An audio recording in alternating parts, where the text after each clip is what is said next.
Nous allons apprendre à raconter au passé avec le prétérit. Tout d'abord, le prétérit correspond au passé simple et à l'imparfait en français. Ich machte Sport, je faisais, je fis du sport. Ich war in München, j'étais, je fus à Munich. C'est donc plus facile en allemand qu'en français, puisque pour un seul temps, il y en a deux en français. Il existe deux types de verbes, comme vous le savez déjà. Les verbes réguliers, par exemple, nous allons conjuguer le verbe machen au prétérit. Ich machte, du machtest, er, sie, es, man machte, wir machten, ihr machtet, sie machten.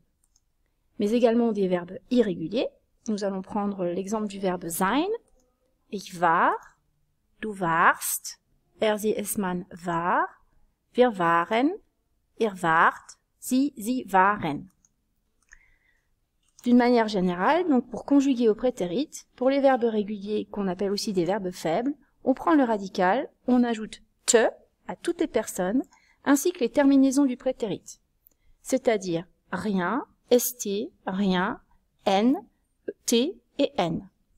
Pour les verbes irréguliers, on les appelle aussi des verbes forts, on utilise le radical qui sera plus ou moins modifié, suivi également des terminaisons du prétérit, donc rien, st, rien, en, t, en. Bien sûr, il s'agira d'apprendre les verbes irréguliers par cœur pour savoir comment, au niveau du radical, pour savoir comment les conjuguer. Un exemple d'un verbe régulier, donc je rappelle qu'il faut prendre le radical, ajouter te et les terminaisons du prétérit. Exemple donc avec Fußball spielen, jouer au foot. Si on le conjugue donc à toutes les personnes, ça donnera Ich spielte Fußball, du spieltest Fußball, er, sie, es spielte Fußball, wir spielten Fußball, ihr spieltet Fußball, sie spielten Fußball, comme vous pouvez le voir.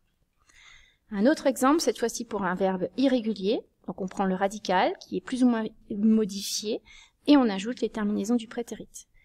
Prenons donc l'exemple de ins Stadion gehen, aller au stade. Le ge se change en ging, donc on le retrouve à toutes les personnes et le radical est suivi des terminaisons. Ich ging ins Stadion, du gingst ins Stadion, er, sie, es ging ins Stadion, wir gingen ins Stadion, ihr gingt ins Stadion, sie gingen ins Stadion. Il existe donc bien sûr le prétérit des verbes modaux, qu'il faut également connaître par cœur. Bonne nouvelle, ils sont réguliers. Finalement, il suffit pour la plupart d'enlever le umlaut quand il y en a un. Par exemple, pour le verbe können, ça donne konnte, auquel on ajoute donc les terminaisons du prétérit. Pour le verbe mögen, le prétérit change un petit peu.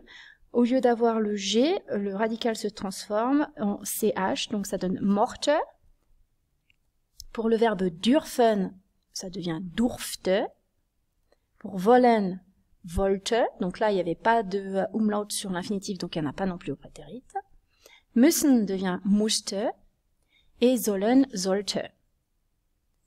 De la même manière, les auxiliaires au prétérit sont à connaître par cœur. Pour le verbe haben, ça donne hatte, le verbe sein, war, et le verbe werden, wurde. Voilà ce qu'il fallait retenir de manière générale sur le prétérit. Maintenant, à vous de vous exercer.